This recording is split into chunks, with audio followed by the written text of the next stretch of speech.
নারায়ণগঞ্জ ৫ আসনের সংসদ সদস্য প্রার্থী মাসুদুজ্জামান মাসুদের উদ্যোগে ৫ টাকায় বৃক্ষ মেলার উদ্বোধন। ১০ ডিসেম্বর রোজ বুধবার দুপুর ১২টায় নারায়ণগঞ্জের কেন্দ্র শেখ রাসেল নগর পার্কের ভিতরে বিএনপির মনোনীত নারায়ণগঞ্জের ৫ আসনের প্রার্থী মাসুদুজ্জামান মাসুদের উদ্যোগে ৫ টাকায় বৃক্ষ মেলার উদ্বোধন করা হয়। আসসালামু আলাইকুম রহমতুল্লাহ। আমি প্রথমেই ধন্যবাদ জানাই যারা এই আয়োজনটি করেছেন, নারায়ণগঞ্জে যারা বিশ্ববিদ্যালয়ে অধ্যয়নরত ছাত্র ছাত্রী ভাই বোনেরা, আমরা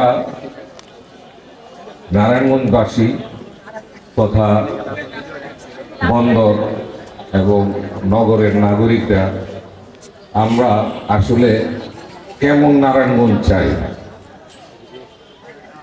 এই কেমন নারায়ণগঞ্জ চাই, এইটা একটা বড় ক্ষেত্র, বড় জায়গা, সবুজায়নের বিষয়টা আমরা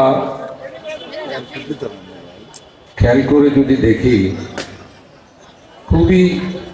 খুব দূরে যেতে হবে না।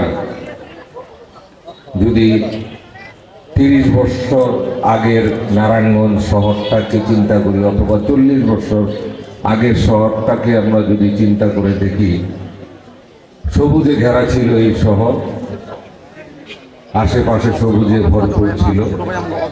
কিন্তু দেখতে দেখতে চোখের সামনে ইট পাথরের নগরে পরিণত হয়েছে এই শহর এবং বন্দরের কিছু অংশ। আমরা এইটা আসলে কখনোই আশা করিনি। এবং পাশাপাশি যদি দেখেন যে এই শীতলক্ষা নদী মৃত একটা নদীতে পরিণত হয়েছে। আমরা জলবায়ু নিয়ে কথা বলি, পৃথিবীর যে উত্তাপ বাড়ছে সেটা কিভাবে টের পাই, আমরা কিভাবে টের পাই? খেয়াল করে দেখবেন, আমরা নারায়ণগঞ্জ শহরে থাকি বা ঢাকা শহরে আমাদের কিন্তু মানে এটা কিন্তু ডিসেম্বর মাস, প্রচন্ড ঠান্ডা থাকার কথা। আমরা কিন্তু টি শার্ট পরে ঘুরে বেড়াচ্ছি। তার মানে আপনি যদি গ্রামে যান, এখান থেকে যদি ১০০ কিলোমিটার, যেই দিকে ১০০ কিলোমিটার যান, আপনাকে সন্ধ্যার পরে আপনাকে গরম কাপড় পরে থাকতে হবে, অথবা ল্যাম্প নিয়ে শুতে হবে।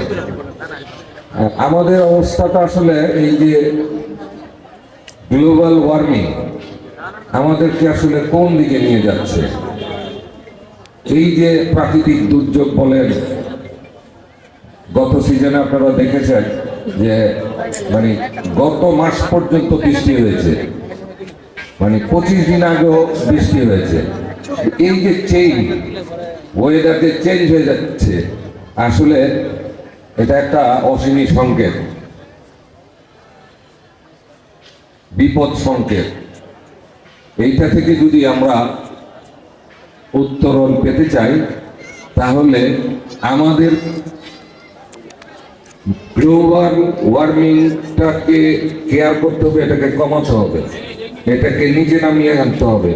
এইটা আপনার কোনোভাবেই আমাদের আসলে ভবিষ্যৎ প্রজন্মে যারা আছে তাদের জন্য যদি এই নগর, এই দেশ, এই পৃথিবী যদি তাদের বাসযোগ্য করে রেখে যেতে চাই, আমাদেরকে এই গ্রিন প্রজেক্টের মানে সবুজায়নের সবুজায়ন ছাড়া আর কোনো মানে এটার ছাড়া কোনোভাবেই আসলে আপনারা এই পৃথিবীকে এগিয়ে নিতে পারবেন না।